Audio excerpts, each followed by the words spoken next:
Oposição da ciência. Visitante. Vós dizeis que vos apoiais sobre fatos, mas se vos opõe a opinião dos sábios que os contestam ou que os explicam de maneira diversa da vossa, porque eles não encamparam o fenômeno das mesas girantes? Se eles tivessem visto nelas alguma coisa de sério, não teriam, me parece, negligenciado de fatos tão extraordinários, e ainda menos de os repelir com desdém, ao passo que eles estão todos contra vós. Os sábios não são o farol das nações e seu dever não é de espalhar a luz?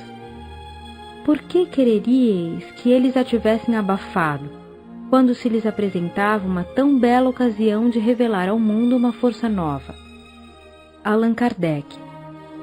Acabais de traçar o dever dos sábios de um modo admirável. Pena que o tenham olvidado em mais de uma circunstância. Mas antes de responder a esta judiciosa observação, eu devo revelar um erro grave que vós haveis cometido, dizendo que todos os sábios estão contra nós. Como já disse, é precisamente na classe esclarecida que o Espiritismo faz mais prosélitos, e isso em todos os países do mundo. Eles se contam em grande número entre os médicos de todas as nações e são homens de ciência. Os magistrados, os professores, os artistas, os homens de letras, os oficiais, os altos funcionários, os grandes dignatários, os eclesiásticos, que se aliam sob sua bandeira, todos são pessoas às quais não se pode recusar uma certa dose de luz. Não há sábios senão na ciência oficial e nos corpos constituídos? Do fato de o Espiritismo não ter ainda direito de cidadania na ciência oficial, é motivo para condená-lo? Se a ciência não tivesse jamais se enganado, aqui sua opinião poderia pesar na balança. Infelizmente, a experiência prova o contrário.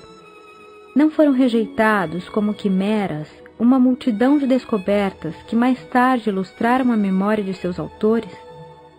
Não foi a um relatório de nosso primeiro corpo de sábios que deve a França ter sido privada da iniciativa do vapor?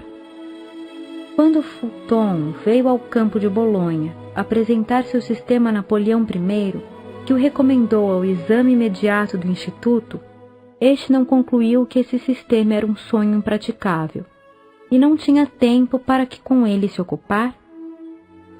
É preciso concluir que os membros do Instituto são ignorantes? Isso justifica os epítetos triviais e de mau gosto que certas pessoas se comprazem em lhes prodigalizar? Seguramente que não. Não há pessoa sensata que não renda justiça ao seu eminente saber, embora reconhecendo que eles não são infalíveis, e que assim seu julgamento não é o de última instância, sobretudo em fatos de ideias novas. Visitante.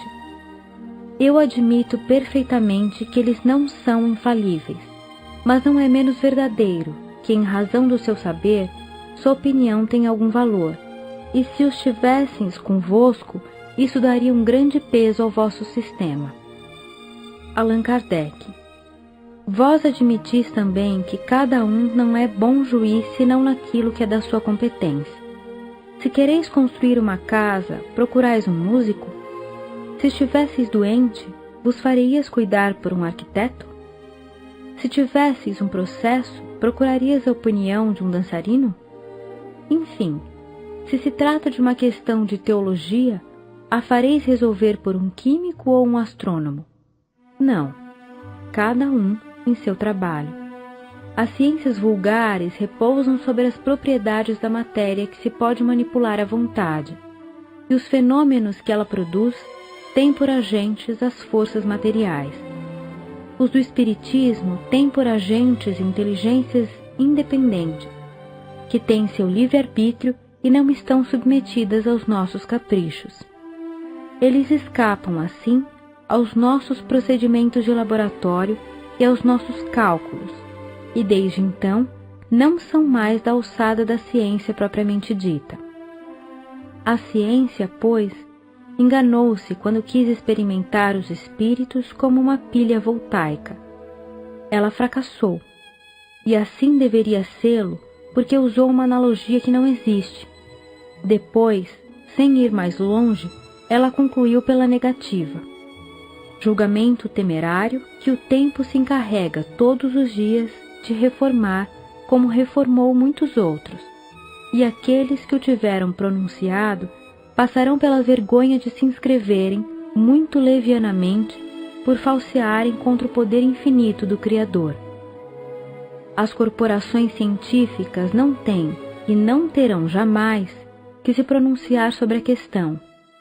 Ela não é mais da sua alçada que há de decretar se Deus existe ou não. Portanto, é um erro fazer dela juízes. O Espiritismo é uma questão de crença pessoal que não pode depender do voto de uma assembleia, porque esse voto, mesmo favorável, não pode forçar as convicções. Quando a opinião pública estiver formada a esse respeito, os sábios, como indivíduos, a aceitarão e suportarão a força das coisas. Deixai passar uma geração, e com ela, preconceitos do amor próprio em que se obstina, e vereis que ocorrerá com o Espiritismo como ocorreu com tantas outras verdades antes combatidas e que agora seria ridículo pô-las em dúvidas. Hoje são aos crentes que se chama de loucos. Amanhã serão todos os que não creiam.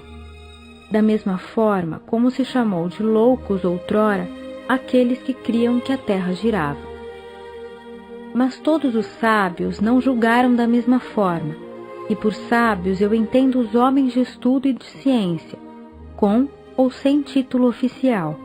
Muitos fizeram o seguinte raciocínio: não há efeito sem causa, e os mais vulgares efeitos podem conduzir ao caminho dos maiores problemas.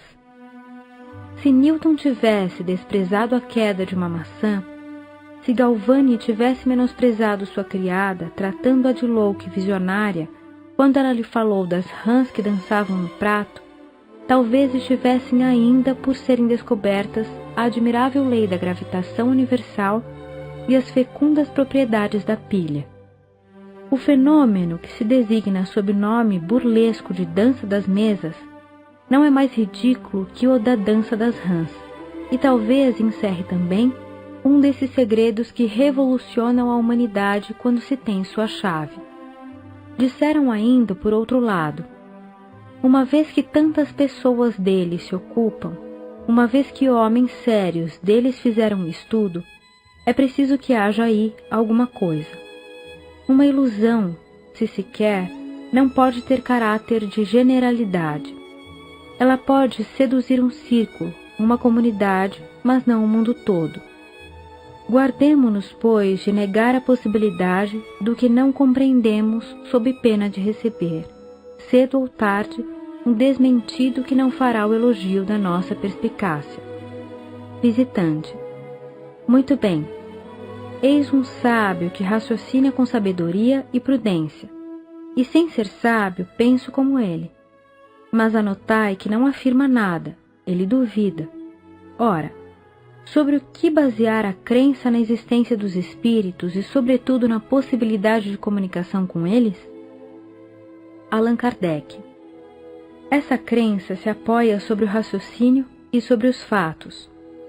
Eu mesmo não a adotei senão depois de um maduro exame. Tendo adquirido nos estudos das ciências exatas o hábito das coisas positivas, eu sondei, perscrutei essa nova ciência em seus detalhes mais ocultos. Eu quis conhecer tudo, porque não aceito uma ideia senão quando lhe conheço o porquê e o como. Eis o raciocínio que me fez um sábio médico, outrora incrédulo e hoje adepto fervoroso.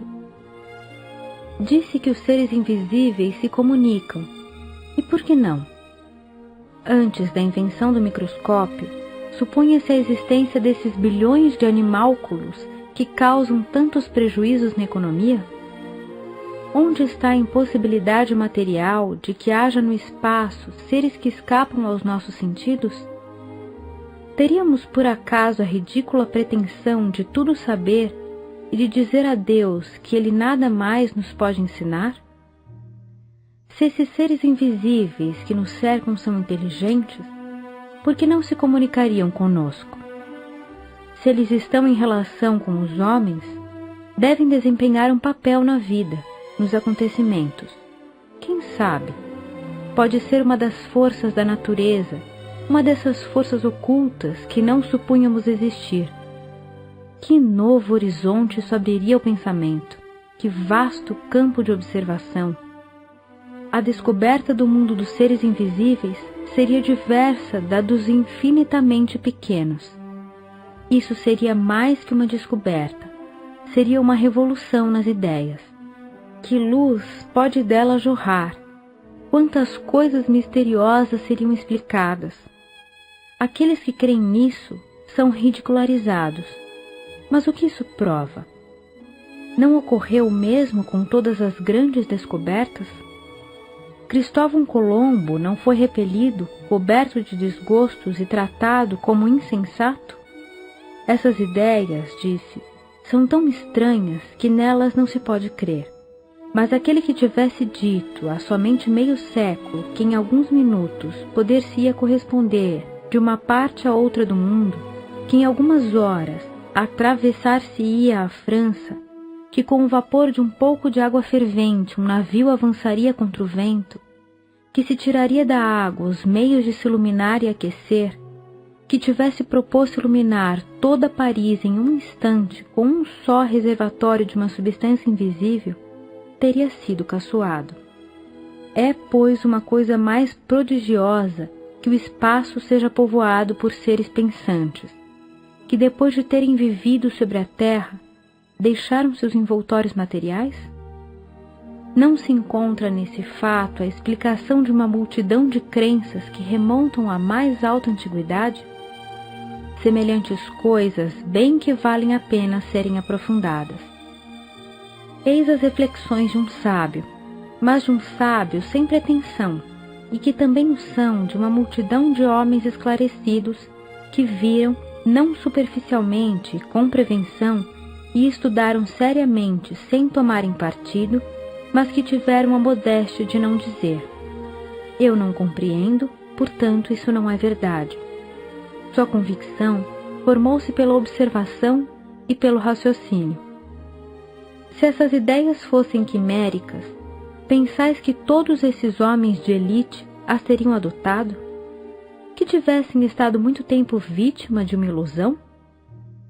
Não há, pois, impossibilidade material a existência de seres invisíveis para nós e povoando o espaço.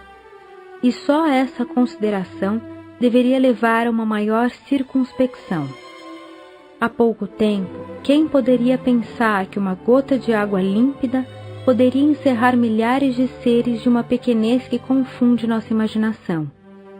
Ora, eu digo que era mais difícil à razão conceber seres de uma tal pequenez, providos de todos os nossos órgãos e funcionando como nós, que admitir aqueles que nós nomeamos espíritos. Visitante.